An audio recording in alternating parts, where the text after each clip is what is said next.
Today, we're at the beautiful campus of Nova Southeastern University in Davie, Florida. We are broadcasting from the Allen B. Levan Center of Innovation and speaking with our special guest today, Stanley Campbell. Well, thank you. So glad that you're here with us. Today, we want to explore one of your many areas of expertise, which is artificial intelligence, also known as AI. Absolutely. And coincidentally, I have some young people working with me, and when we get to the Q&A, all the questions are from them. Oh boy, So I go. have to big up my interns because they were engaged. Yes. So I'm just going to ask you and just move around some of these because, I don't have them memorized, and I want to make sure I ask it exactly as they gave it to me. Do you think AI should be utilized to replace or enhance human decision making in some areas like education or medicine? AI is already doing that. Mm-hmm. The interesting thing is when I did the data reduction error analysis for the Voyager 2, that was almost 50 years ago. Mm-hmm. Long time. Now, when we move forward to today, the rate of growth of AI is astronomical. Mm-hmm. It's not like the airplane where when Orville and Wilbur 100 years ago, we now have a 787. Mm-hmm. This is actually going to compress that time into about 4 or 5 years. Wow. So when we go outside to get to our car, the car will come to us, not that we will walk to the car. That's scary. And so those kinds of things. So going back to education, it's much like when we were in college and you had a calculator and they said, You're never going to learn if you use a calculator. So you got to pull out the slide rule and you got to do all of that stuff. Well, I can tell you will learn. Okay. And AI is actually going to enhance all of our jobs. Now, for healthcare, as an example, we use AI in healthcare. What we use it for is we start with identifying a person. So managing the records is about 30%. It's more around 28% of the cost of healthcare. So if I can get that down to about 2 to 3%, we've now saved that money in healthcare. But is that why when you go to the doctors now, they're on their computers? They're on their computers. And then they're not, in our systems, they're not calling the insurance company to see if you have benefits because our computer is making that call.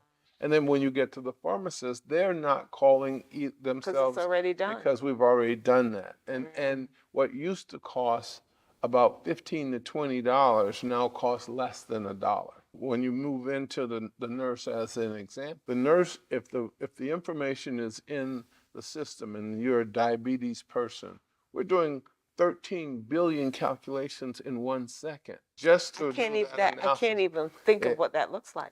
And nor can if you put 1,000 doctors in there. But now think of that nurse who has that power at her decision point, and 1,000 doctors couldn't do as good a job as the AI. So she is more efficient. The patient gets more service, better service. And if I put the diabetes meter on that patient, I can now have that information and the analysis travel with that patient across the day. And so we get better health care and we get it cheaper. So it will enhance every single thing we do. Perfect example. My pediatrician would always say, I went to UWI, which is the University of West Indies, for her medical.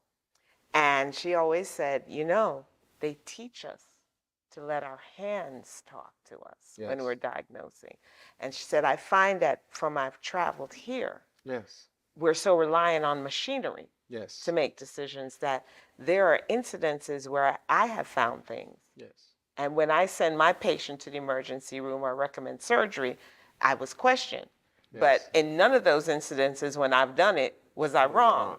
So when I say this, then it's, Dr. So-and-so, prep them, get them in, So it doesn't replace. No, so for right now, we don't have a logic that is so complete that it can replace a doctor.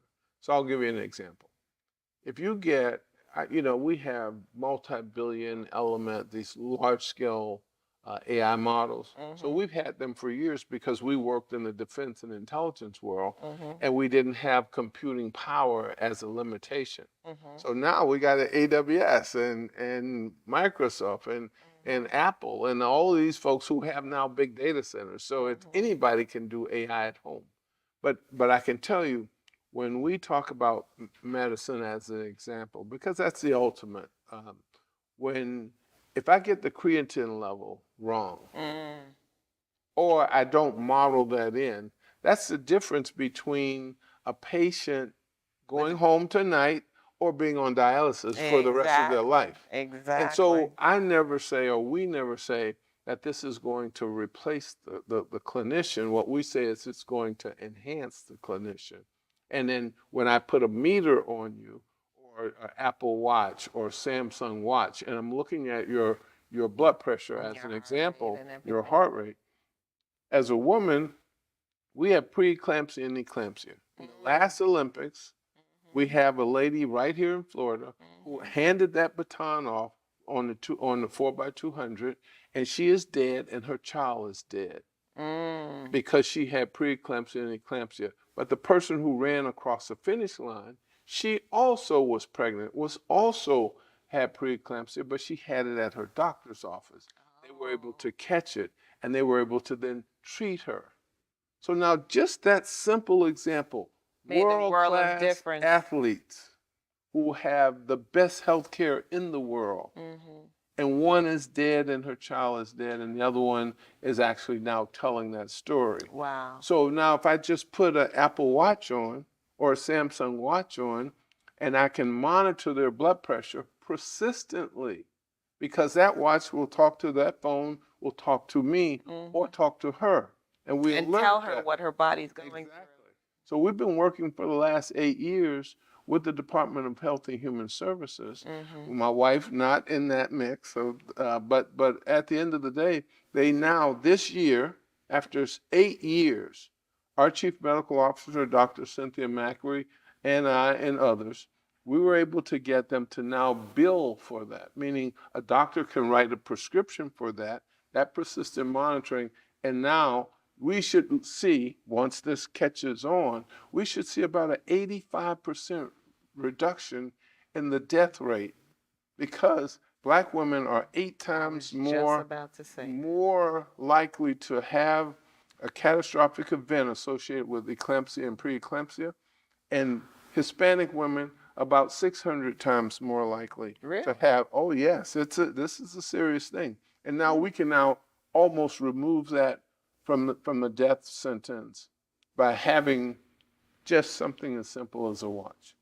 I really would like you to explain to our viewers what AI is, because we're having this general actually an in-depth conversation about AI, but in order for them to understand the ins and outs and the workings of AI, just give us a short explanation. But in line with what we were just talking about, do you think there is a scenario where robots will eventually remove humans from the workplace? And if so, how do we survive? Because we still have bills to pay. Exactly. And if we have no income, you know, where are we gonna be? So the last part first, don't worry about AI. The calculator didn't get rid of every accountant, and AI is not going to get rid of every doctor, every nurse, every truck driver, every. Okay. But what it will do is it will, believe it or not, it's going to drive that truck without a human in it. So then what does the driver do? That human might be monitoring 20 trucks. I see. And they may be in a command center in an air condition versus in the postal service who doesn't have an air conditioner in their vehicle. And so those are the kinds of things. What we've got to do is we've got to have a Congress and a Senate who actually understands the implications of AI and how those implications can be governed. Because as good as AI is going to be for healthcare, for new medication, for new treatments, and all the rest, it can be equally bad. And so those become parts of the answer. So now in the second part of the question, will it replace? So yes, it's going to augment it's going to replace, and it's going to enhance. So I'll give you an example. We bid Spectrum a few years Yeah. ago. And Spectrum is how the internet works and how TV works and all the rest. So we didn't win, but there was a law that says we should have won because, 20% is supposed to go to African American Yep. women or rural. Farmers didn't win. I didn't win. I was the only Black or Hispanic person bidding, and 3 administrations defended the government's position. But now, fast forward to today, the reason I was bidding was for healthcare. The reason those farmers were bidding is so that they could actually have some element of control over what's coming down the road. So because they didn't win, and because I didn't win, we now have to both buy from the same entity that did win. So now when that tractor shows up on the field that is operated through this interstellar network, then they have to buy that service as opposed to owning that service. And then they have to buy every other product that's Which developed. drives up the cost. Which drives up the cost. And if we now have institutional farming, big farmers, now they then invest in the technology and then they control the cost. And so that's why the law was originally put in place. But I can tell you, those students are asking the right questions. What we need in Congress is people who can answer them and answer them in a way that the law gets put in place to protect us all. Teachers are concerned about the way the students are using AI. What advice do you give to these teachers and these students? Because it's about learning. So let's do students first. I'm one that was in that generation where we actually had calculators. Me too. And then we moved to programmable calculators. Yes. So now I may not have learned how to do that differential equation, the way that my parents learned it, but my method still got us to the same answer. The same answer. And what I learned in the process was how to program this new gadgetry. That new gadgetry then led us to the next gadgetry, which led us now to AI. So it sounds like teachers need some retraining too. So now that did this to students. So the students are learning by virtue of the fact that the AI is doing the query. It is pulling the information that they might very well have done themselves, or maybe they wouldn't even have had the impetus to go to do the research, exactly. Gather the information. So now, they don't. are Let's they be honest, learning? They don't. Yeah. So are they learning, and are they learning more because the machine went and did the clicks, pull the information, and then organize it for them? So now we move to the teachers. You got to get over it because it's not going back in the box. When I knew what we had met a transformational discussion, and I'm going to define what AI is. I'm going to go back and do that. When Elon Musk launched a rocket and the rocket landed back on the pad that it launched from. Now, I'm a pilot. I'm a pretty good pilot. I'm a pretty good test pilot. I'm not going to land that rocket back on that thing, on that launch pad. It ain't going to happen. It's just not going to happen. And then at the same time, he says, we should not be doing AI. Well, you just did. Yeah. You landed that rocket back on the place. And with precision. With precision. And then, by the way, next week, that rocket launched again. And so what winds up happening is that's what's happening with AI. We have got to be able to embrace that on the teaching side.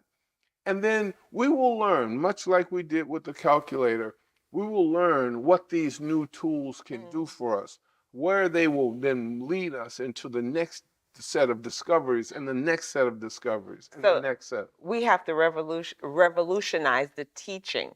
Believe me, to keep up. So AI is going to do that.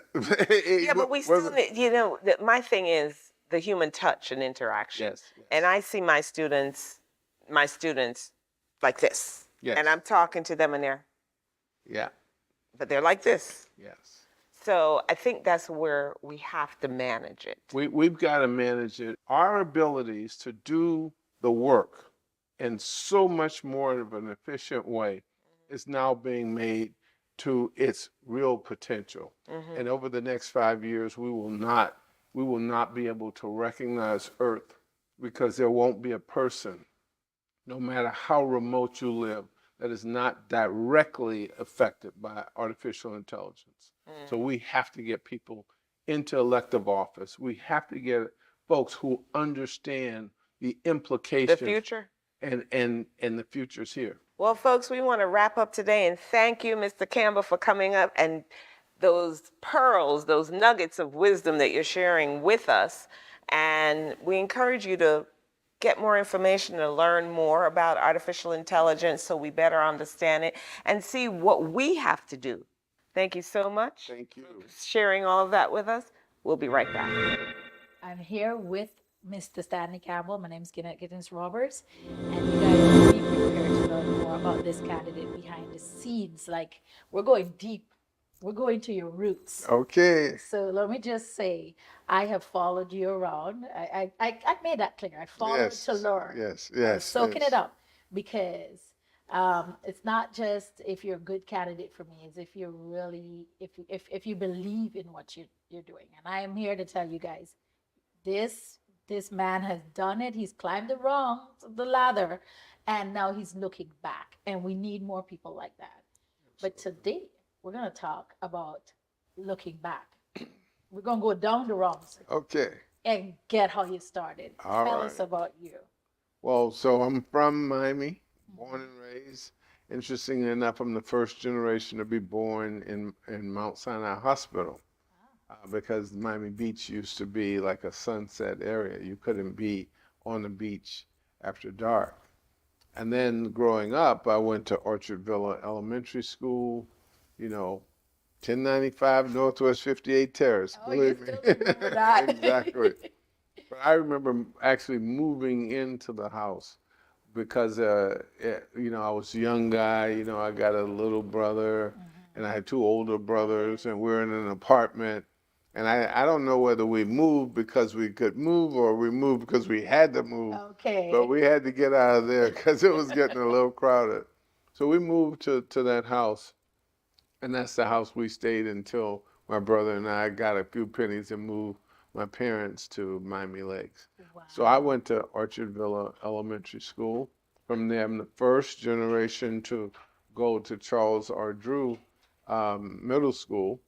And then after 1 year there, we were bused then to Miami Beach, to Ida Fisher, and then eventually to Miami Beach High.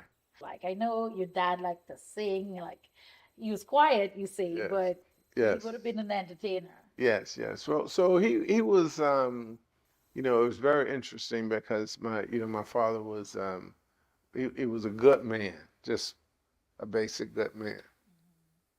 He married my mother with two kids already. So now she's pregnant with me and got two kids already. Now think about that in today's market, whether that marriage even happens. And then they had two more. So there were 5 of us growing up in the household. And I can tell you, I never heard the word step, like in reference to my brothers. They were his kids, and he raised us all the same way. And I can tell you, for that, I just could never think that I could be as good as him because he was a solid man. Solid man. Yeah. Jamaican heritage. Jamaican heritage, yeah, yeah. Of course, Solid they Jamaican call him man. he was We a know- tough we guy, know. He's diving off the cliffs and things like that. But I can tell you, at the end of the day, he taught us everything we needed to know that we could do anything we put our minds to, put our bodies to, and put our work effort to. I've heard a lot about your parents, a lot from people in the communities, and I hear her Bahamian heritage, right? Yes, so I know yes. she was born in the U.S. too, but Yes. of Bahamian heritage. Yes, yes. And a lot of folks don't understand the depth and strength of the Bahamian community to help grow this. Well, they community. built pretty much Miami. I mean, those families came over, and in pretty much all of South Florida, Yeah. they did the building. Yes. I'll never forget my grandmother owned land over in the Parian area off of Galloway Road, Okay. and she was a Galloway. All right. Now, I'm sorry, she married a Galloway, but she owned land over there. Now, she was a Stirrup. So Stirrups and Benebys. Okay. And that was our family from that side, from my mother's side of the family. And then obviously Galloways. But I can tell you, when they were being raised, they were raised very similar to the way we were raised. A two-parent household, a very strict dad, Yes. and you're going to be in on time, and you're going to get your homework done, you know. Love it. And then a little bleaching on the side. So we understand. I can see the impact your parents have on you, and that's good parenting, guys. Yes. And I can tell that you still carry them. Yes. Now, how much of this you've made it? You could relax and say, "Job well done," like to your parents. I did my best. Why do you feel that there's more that you needed to do? Because I know what you're doing now is mission. It's mission. Mission oriented. Why is that important? And how does that tie into your parents? Because I know it does. Yeah. So for me, I came back about 4 years ago. I went off to the military, did my thing there. I then took a job with the Defense and Intelligence space, and that was mostly in the Washington, D.C. metropolitan area. I raised my family there, all three boys and the like. And when I moved back, it wasn't really moving back. I was kind of coming back because my brother, talked about COVID, and he says, "Look, we got 84% vaccination rate in Aventura, and we have 4% vaccination rate in Opelika, and there's only about 3.5 miles between the two." Wow. And so for me, coming back was actually my mission and purpose, because I was something that I have the largest healthcare network in the world. We're working all over the country, putting infrastructure in place for the vaccine rollout, only to find out that my state, which has the best vaccine registry probably in the United States, but we have 84% versus 4%. And I didn't believe it at first, but then afterwards, when I read the Miami Herald article, I thought that was draconian. And then in the reading, you see that the governor gives 21% of our vaccines to Publix. And there's no Publix in our neighborhood. There's no Publix in that neighborhood in Hillsborough County, or the Publix in the neighborhood in Leon County, or Escambia County. When you go across the state, there's no Publix in our neighborhoods. But they got 21% of the vaccine. Wow. So I came in to now get doctors, nurses, pharmacists educated, but also to bring the infrastructure that they could actually solicit their own medication. And then once we did that, then the rest of the state started getting others to be able to do the same. And we now know that. But then there was another pivot, because there was no vaccines for farmers. And then vaccine might have been available, but if you're a migrant worker and you registered in and they got some information that says you're not here illegally, then those people could be arrested and deported. So you now have these clusters of non-vaccinated people. And that was my pivot. And then that's when the governor picked up on the pivot. He called our registry illegal. Oh, really? And then went into basically he politicized the vaccine and the vaccine registry. So, that was a part of the building process to move me toward running for office. It wasn't that thing, but it was one of those things that kept me here instead of having me go back to Washington. I then moved here permanently, and now the game is on. I like that. And I will wrap on this. for us, I'm an immigrant. I'm Guyanese. Your parents Jamaican, Bahamian. A lot of us understand how important home is inside of us. And Stanley, I realize home for you is Florida. Oh, it's And no question. so that's what you're doing is coming back to fix No home. question. No question. We're coming home. And believe me, I've been back for 4.5 years, but I never left here. Correct. I bought my house that thought I was going to be in, like right down the street from here, in Weston, and I still have that house. And I had that house right after my mother passed away, and I thought my father would live in it, and when he passed, and I would live in it, and with my family. My father said he's not moving to Broward County. So I bought this house, and he's not moving to Broward County. I said, why are you not going to move to Broward County? He said, because they sued my son. They arrested my son. Are you kidding me? That's many years ago. That's 2 Supreme Court cases, and your son won, Yes. And he says, I'm never moving to Broward County. I said, okay, I got the house, so we made a very good vacation place Out of it. Yeah. But now you're back to make Florida a better place. We have to. When I came back, I actually went to where we were raised, where the first house we had grass all the way around the yard. And I can tell you, I couldn't visualize the 17-year-old me with a 2.6 grade point average getting to go to Florida A&M, getting to be a geophysicist with Amoco, or moving even to being a pilot in the United States Navy. Those became the things that actually made me think that I shouldn't sit on the board of Florida A&M or Florida State or any of them. I should sit on the board of Indian River College. And that's how I would have to come with my 2.6 grade point average, because somehow we have colleges that are run by people who don't take the whole student.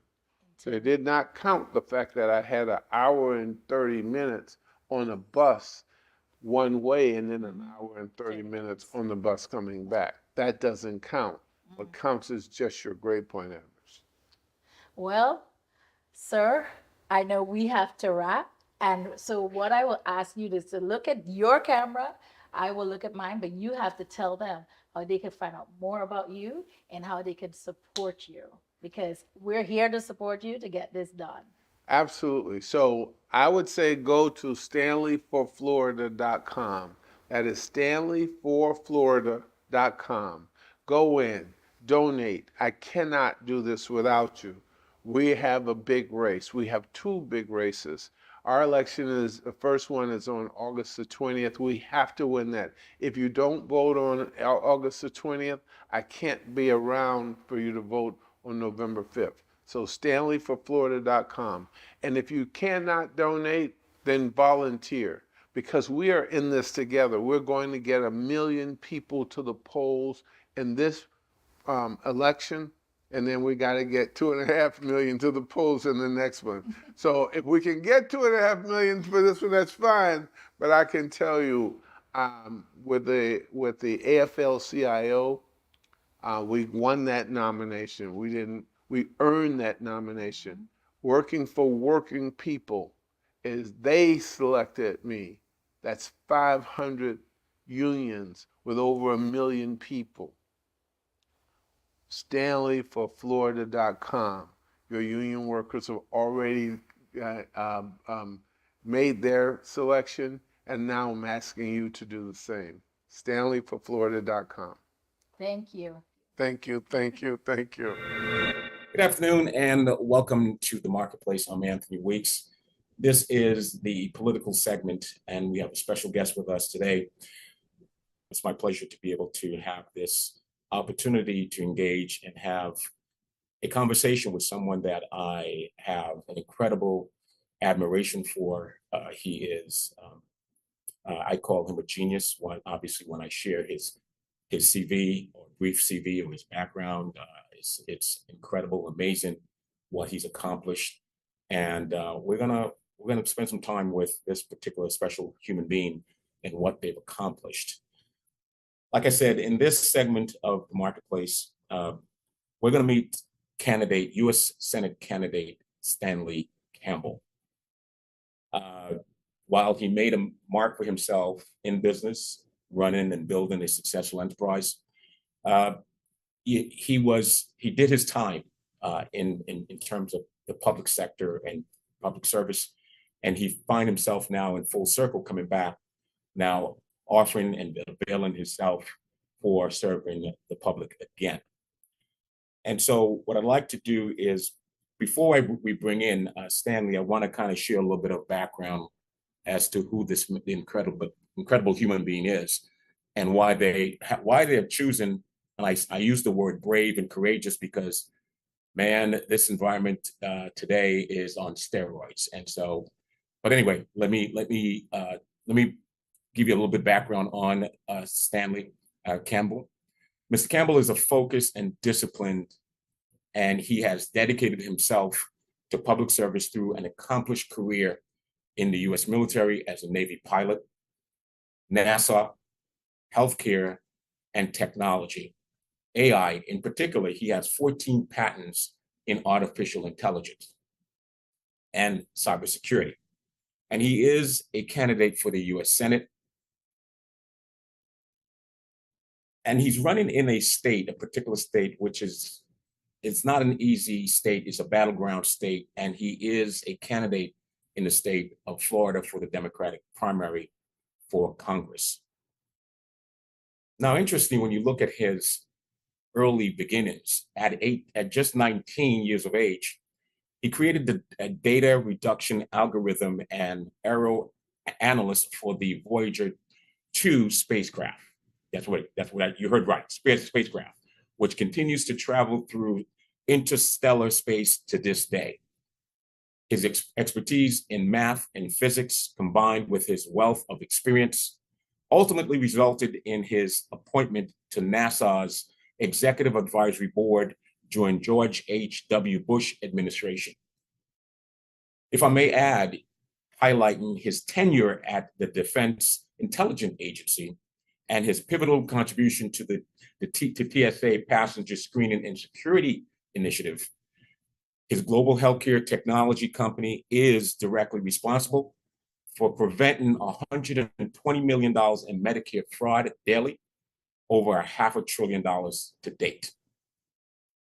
As a businessman, Mr. Campbell owns 3 PGA courses in the US. There are only 8 golf courses owned by Black Americans in the country, a very distinct group of famous Black golf course owners like Michael Jordan and Tiger Woods, just to name a couple. There are a total of 8 golf courses in the US owned by Black Americans. There are over 15,000 golf courses in the US. So do the math. Over 15,000 golf courses in the country, and there are only 8 courses owned by Black Americans. He's seeking the office of U.S. Senator in the state of Florida, a highly competitive and contested key swing state, battleground state, in a very super hyper partisan political environment, in a divided Congress and a divided country as a whole. Mr. Campbell, welcome to the marketplace. Well, thank you, and thank you for having me. Bravo. Well, we're glad to have you. And so, again, this is not a Q&A, this is a conversation, right?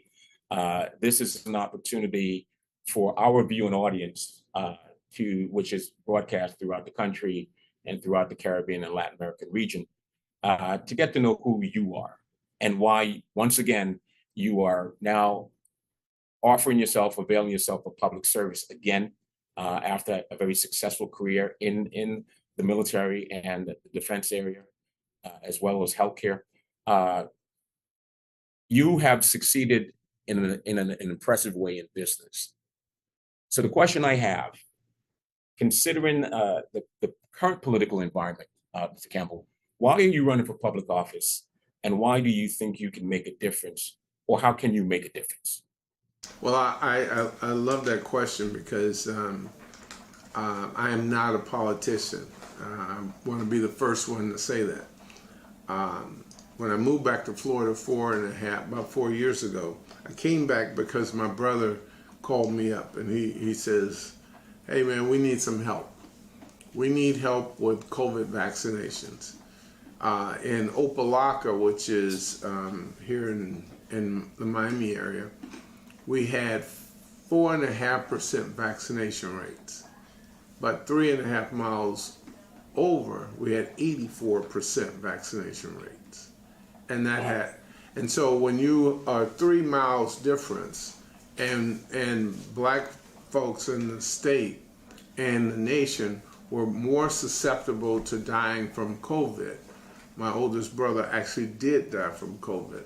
And so he hadn't died by then, but when I moved back here, it was to address that problem. And what I found out, what I found out was that it was largely somewhat institutionalized, meaning when you give 21% of the vaccines to Publix, and there's no Publix in our neighborhoods, then you have now segmented out a certain set of people to be successful with COVID, and you've at the same time segmented out a certain set of people to not be successful. And Opelika was that mantra.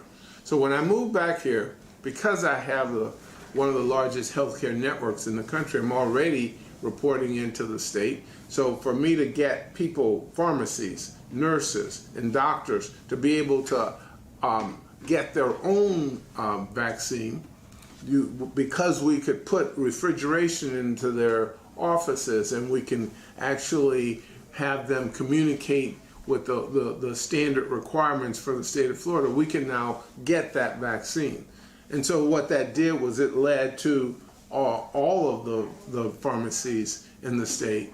And for us, when we got that stabilized, then we moved to rural farmers because that was the next big point. When agriculture people who are migratory move into the state, they're afraid because if you're going to take the information that you have to do in the registration for the vaccine and they use that to deport people, so what winds up happening, you now get these people who are afraid to get the vaccine.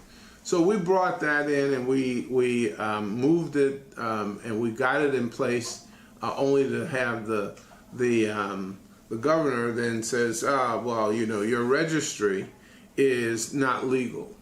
And I'm like, well, the Florida State Registry is one of the best in the nation. People who work for us, if they're 40 years old, they can take their vaccines all the way back to being an infant and see every vaccine going forward. So what do you mean that's a problem? It's a problem because we were doing it. And that was a political move to move an entity or a set of people off of the route to vaccinations and onto the route of politicization.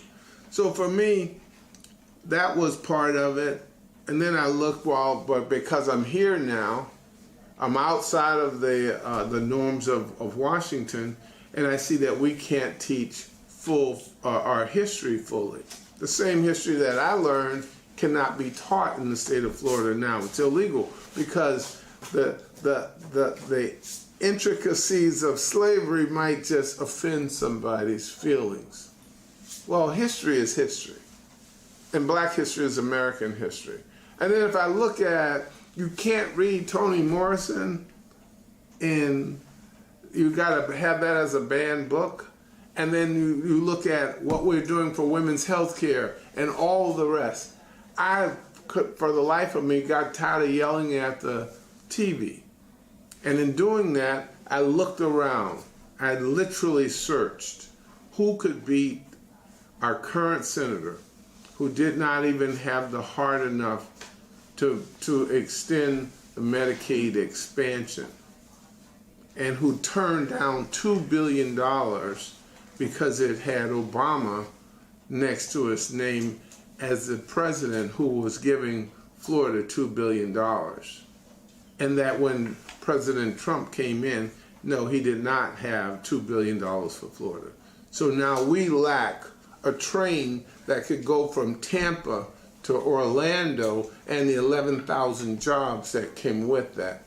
I could not yell at the TV any longer. I could not find anybody that could beat Rick Scott. And so I found one, and it was me. You know, we go to church, and we listen to those stories over and over. And I'm telling you, I did not expect this. It is never one of my dreams, but I'm going to beat Rick Scott. We watch with interest the theater of politics and the different, you know, swing state, purple state, battleground states, you name it. And Florida has always been that battleground state, right? Is Florida a conservative state, moderate state? Is the politics liberal, moderate, or conservative? And before you answer the question, how do you address where we clearly saw the optics of where you had an anti-administration in the governor's office, basically saying we are not going to mandate masks. You know, they were not proponent of vaccination, right? And so the issue became so polarizing, and the politics, they played politics with people's lives, and so it all came down to politics. And so the question I have is, how can you, as a U.S. senator, if elected, help bring this country together with your policy as a successful businessman and your former career in public sector? So great question. And the complexity of the question, probably had I thought about it then, I probably would have gotten in the race even earlier. The issues that look at, and let's go from COVID a bit, and let's talk about, you know, Comprehensive Addiction and Recovery Act. That was a bill that I worked on. And I worked on that bill with a conservative Republican from Louisiana. Conservative Republican. Is Senator Cassidy, who is also Dr. Senator Cassidy, whose wife is also Dr. Cassidy. And their office is in a black neighborhood, even though they're white. So what wound up happening is Senator Cassidy, from his position as a clinician, saw the ills of drug addiction in his neighborhood. And then we get another senator who's a Democrat who lost a child in his life that was very close to him. And so because we had two people with a specific interest, it was simple to bring them together to say, this is happening throughout our country. We can do something about it. And so the Comprehensive Addiction and Recovery Act then became life. Having written most of that, or a large part of that, or at least put the input in, it is working. It is not working fast enough or good enough because we still have children dying. But at the end of the day, it is much better. It helped to also set standards for the Department of Veterans Affairs. So now then that led over to another, the Choice Act. And so in the Choice Act, that then added veterans benefits and the like. And so when we now look at finding common interest, there is a lot of work to be done. And so I don't go yelling and screaming. You're not gonna hear me calling Rick Scott or anybody else crazy names or trying to diminish their ideology or attitude or anything else. But what you will hear me talk about is, you didn't take $2 billion for real.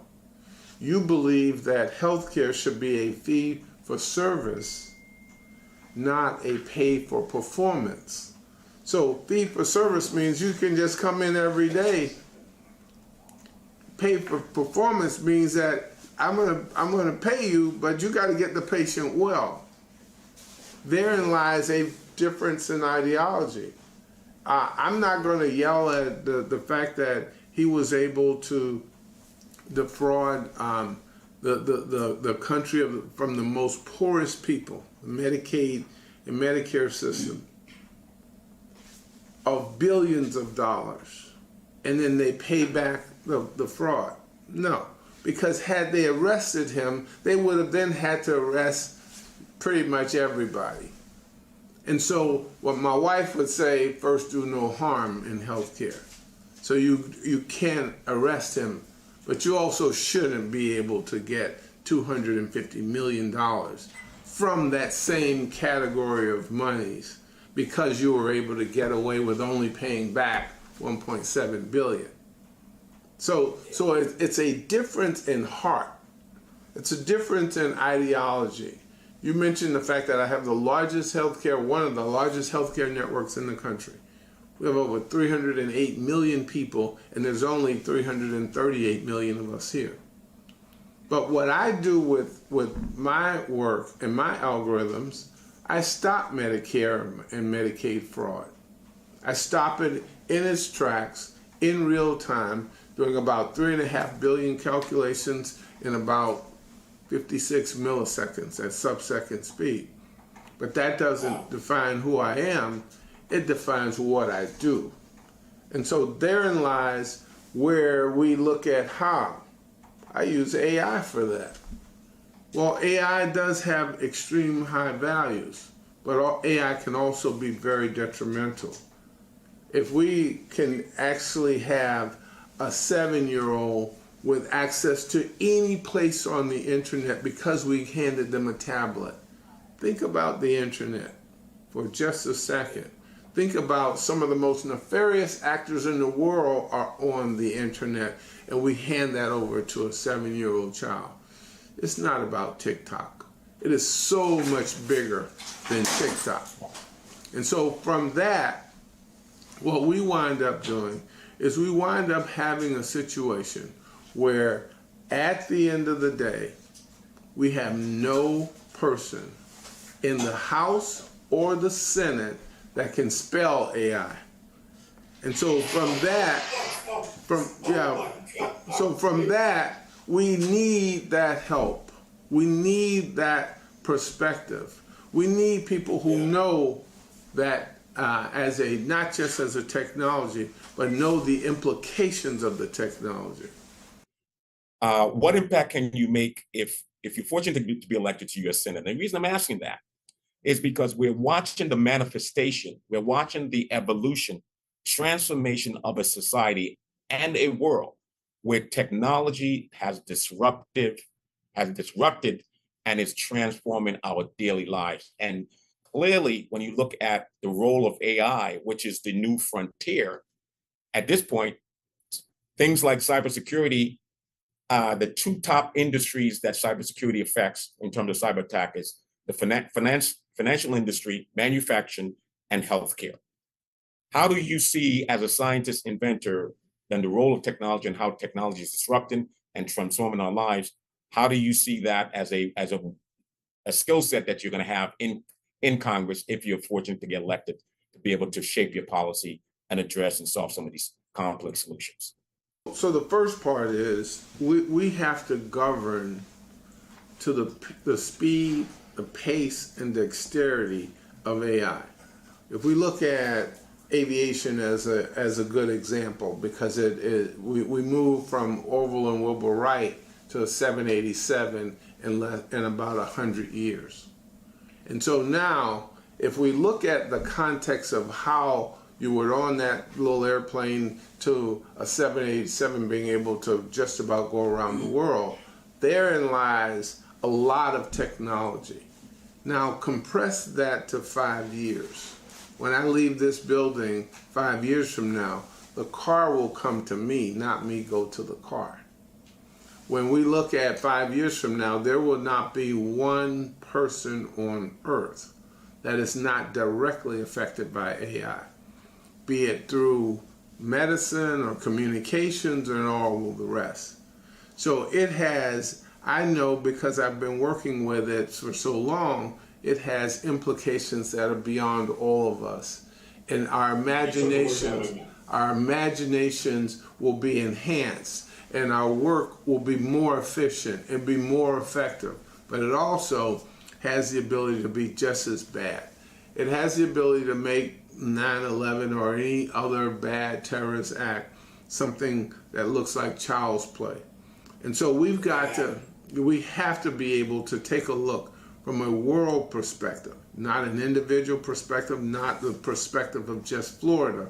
And we have to have people who understand those implications, who have a deep understanding and knowledge of the technologies. Because if we don't, we may all suffer from this. This is not like in the defense and intelligence world when I work, because where I work, we had unlimited compute power. We could pull down everybody's data from any place in the world. Well, now we have AWS, we have Microsoft, we have the compute power. We have NVIDIA stock going through the roof, and it's going to go even higher because we have unlimited compute power, which means that we can do this analysis much more faster and much more reticent and much more often. And so that becomes the thing that says we have to get somebody in office all the way up and down the food chain that understands this, because it's not just enough to put 20 or 30 million dollars into every agency and say, go find somebody. It's not that easy. But when you have public servants in office, whether it's the lower house, House of Representatives, and you have the Senate, where they've been grappling, how do you regulate the internet, right? Then here comes the advent of blockchain, right? How do you then wrap your arm around that? Then you have, as a derivative from a blockchain, you have cryptocurrency, right? How do you deal with that? And now the question is, how do you protect the society from the bad actors in the role, how lethal and dangerous AI can be? And you have public elected officials saying, we are trying to understand this. We don't understand it. And I'm thinking there got to be some kind of something that says that because of your background and as a policymaker, you bring something of value to the table to be able to say, here is how we can look at how we can, protect Americans, protect the public, but also use the best of what AI represents. And I believe that's something that you will bring a value and unique to public office to make that. I'm somewhat unique in that position because I do have a deep understanding. When you see them talk about large language models, I have the largest of language models. You see them talking about what they may be able to do with healthcare, I'm already doing that. So when you look at IBM Watson as an example, the people at IBM will tell you I'm probably about 5 years ahead of them, because in the intelligence world, that they got funded to solve today's problem, I was funded to solve tomorrow's problem. And so our methodologies are different. Our language models are different. They have PMML, predictive modeling markup language. I invented PAML, predictive analytic markup language. So now these large scale systems and this large amount of compute capacity are now able to be exercised. And they will catch me. I guarantee you they'll catch me. But at the end of the day, the question is, how are we going to regulate that? When I was growing up, you're growing up, 84% of the people who were elected had some level of public service, meaning they had worked someplace in our government to actually know the job that they were coming for. Today it's 8%, which means that if we don't know how to solve a problem that is a governance and regulatory issue, then we can do nothing more than just argue at each other. And so what I bring in is about 3 areas that we need a lot of help in. So AI is one of them. I think I can help extremely well, extremely fast, in both educating those folks who are not a full understanding of where our real problems are, and then help to legislate to where we can have controls. the defense and intelligence world. Look at the Armed Services Committee in the Senate. We have a Democrat from Virginia who is a business person, and we have a Republican from Florida who is, I guess, a business person or a pure politician. But at the end of the day, neither of them have ever been in the room.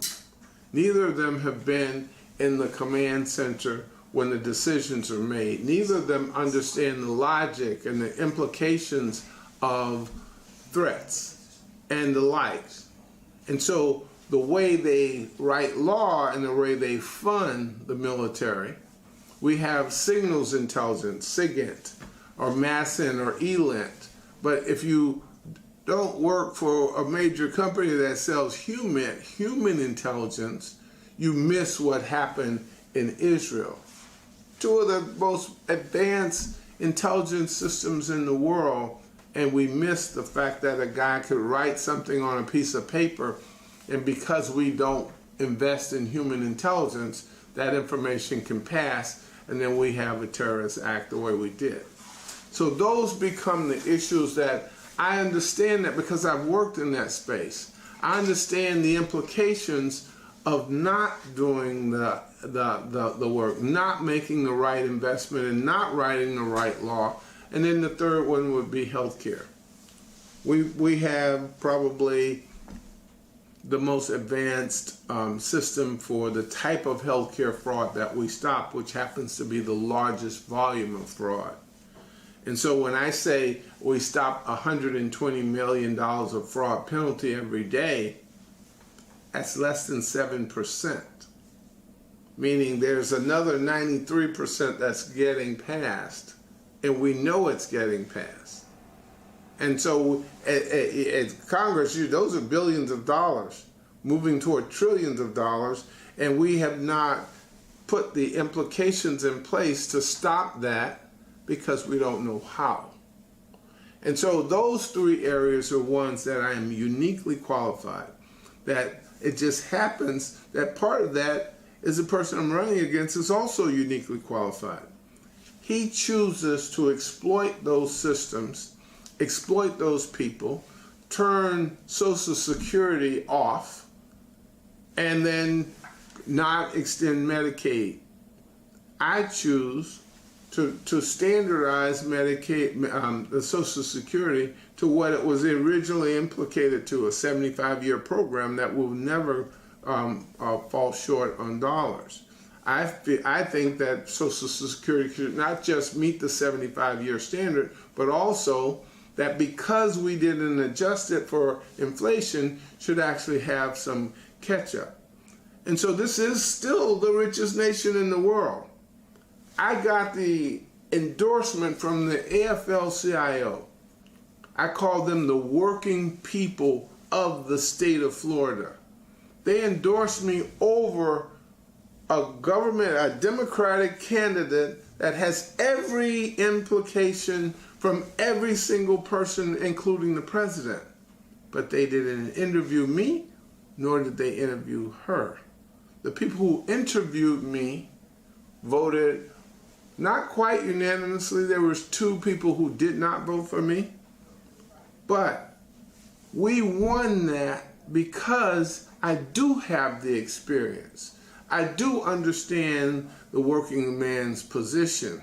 And the fact that I showed up and then I wrote a 38-page response to 83 questions, including an addendum, they knew I understood their issues.